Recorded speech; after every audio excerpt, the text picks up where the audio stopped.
It was nominated for 2 Oscars this year, Best International Feature and Best Makeup and Hairstyling. And you can see it now on Netflix. Let's talk about Society of the Snow.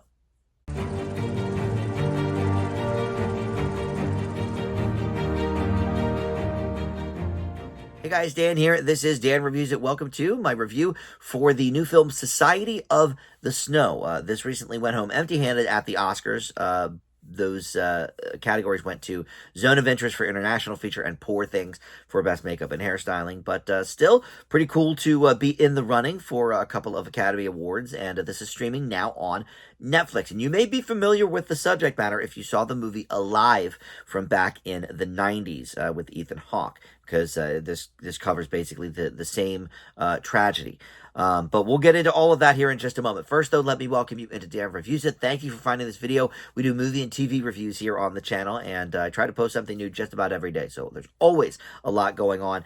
Please consider subscribing, click that like button, comment below. All that stuff, of course, helps the channel out. And check out my Letterboxd, too. I have that in the description below. You can see, every time I watch a movie, I put it in my Letterboxd diary, whether it's a new movie or a rewatch, and usually, I'll put up my rating even before I do the video for it. So you can check out and follow me on Letterboxd there. All right, so Society of the Snow. This was directed by J.A. Bayona, who is no stranger to the tragedy movie. He did this great movie years and years ago called The Impossible. It was one of Tom Holland's first movies, but also Naomi Watts was in that. He also did another great movie. I believe I gave this one an A+, A Monster Calls, based on, I don't know if that was based on a book or not, but that was not a real story, certainly. But and then he directed the horrible Jurassic World Fallen Kingdom, which is the worst of the 6 Jurassic Park movies. So a little bit spotty, with this director. But I believe his, disaster movies speak for themselves, because now you've got the Society of the Snow and The Impossible kind of in those categories. And these are both very good movies. This movie, slight spoiler for my grade, this is not as good as The Impossible, and we'll get into why here. But yeah, this basically, like the movie Alive from the 90s, details the true story of the 1972 plane crash of the Ugandan soccer or football players. And this movie features mostly Uruguayan and Argentine actors, most of whom, are unfamiliar newcomers to the scene. So, that's always nice to see when you can get some people. Oh, and I'm looking now, it's rugby football. Okay.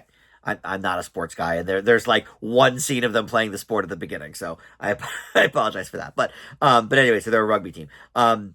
But they are on a flight to Chile when the plane crashes into a glacier, and for many of them did not survive. Some did, but how did they? This is the story of that. Now, I never saw the movie Alive. I knew going into this that it was about the same subject matter, the same plane crash. But so maybe if you saw Alive, this will be a little bit of a retread for you. However, I have to imagine that because that was a Hollywood movie from the 90s, it was very Americanized. This certainly seems more authentic than I think we would have probably gotten in that film. Can't really say that for sure, but that would be my best guess, especially since the lead was Ethan Hawke. Not really of the Uruguayan or Argentinian lineage, as far as I know. But this movie has an amazing plane crash at the beginning. It is the best plane crash on film probably since Denzel Washington in Flight, and that was a good 10 years ago, probably at this point. That really sets the tone. I mean, we see them, playing for maybe 5 minutes or whatever, and then in the locker room, and then, okay, let's get on this plane. And so it happens pretty quickly in the movie, maybe within the first 7 or 8 minutes. And then it's a matter of, okay, now that we've crashed, what can we do? And Bayona did a similar thing with The Impossible. The Impossible more or less starts with the huge tsunami wave, coming in and destroying things. And it was like incredible to see. And The Impossible was released in theaters, but I saw it on DVD. So this is kind of the same. I saw this on Netflix. So I feel like scenes like this are definitely designed for a bigger, screen, but it is what it is. We don't get a lot of international releases in widespread release here in the States. And so Netflix is going to be your best bet for this one. But in any case, it's a great flight scene. And then the rest of the movie, deals with, okay, what's going to happen to these guys, who's going to live, who's going to die, and what are they going to do, and things keep like coming up. They think they're going to get rescued, and then they don't, and then there's another, there's an avalanche, and all of this. So, and I think this is fairly true to what really happened. I don't think this needs a lot of dramatization in that regard, because we already kind of know how tough it was for these guys, but this really, really kind of fleshes it out. And speaking of the flesh, let's talk about the makeup, because it was nominated, like I said, for makeup and hairstyling, and I think this was deserved, because you are looking at these guys as they are essentially deteriorating, physically. And part of that is certainly their coloring and maybe some bruising from things that have happened along the way. The makeup in this is really great. I can see why Poor Things won, but I think some of the other movies that were nominated were not quite as strong in the category as this one was. The favorite, I think, to win was Maestro, which you certainly had the prosthetic nose, but there was a lot of other makeup things going on because we go through decades with Maestro, so I get that one too. But yeah, the makeup here at Society of the Snow is great, and so I'm glad that it got a nomination for that as well.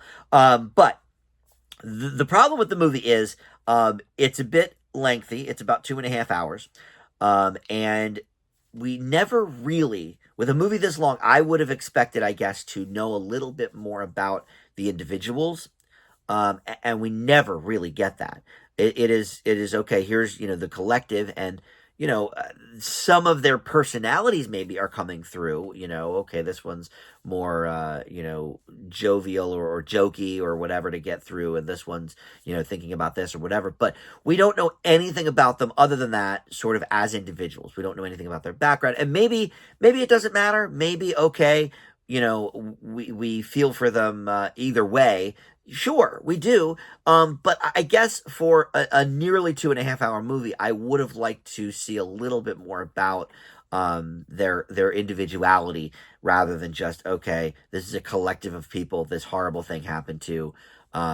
So maybe that's a me thing, but it definitely brought it down a little bit for me in that regard. But yeah, the direction here is great. J.A. Bayona, like I said, through The Impossible, really knows how to do a disaster film well. And The Impossible really started with this big disaster, but then ended kind of, or not even ended, but most of the movie took place on the ground with, the kids looking for the mom and stuff like that. This is all sort of, in this place. And it was filmed as such. It definitely brings you into the disaster. And I liked, even though we didn't really know a lot of people individually, they did put up on the screen, like when somebody died, they would say, okay, this person died, on day whatever, and such and such. And that was nice. Although since I didn't know most of the characters, on a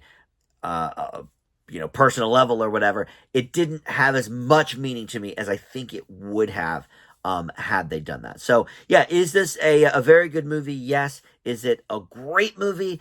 I'm not so sure, but it was certainly directed well, and I didn't see all the international features, so I assume that it belonged in that category, but definitely belonged in the best makeup category at the Oscars. So I leave Society of the Snow with a B, and you can check this out on Netflix right now. All right, thank you for watching Dan Reviews. We'll see you next time. Bye.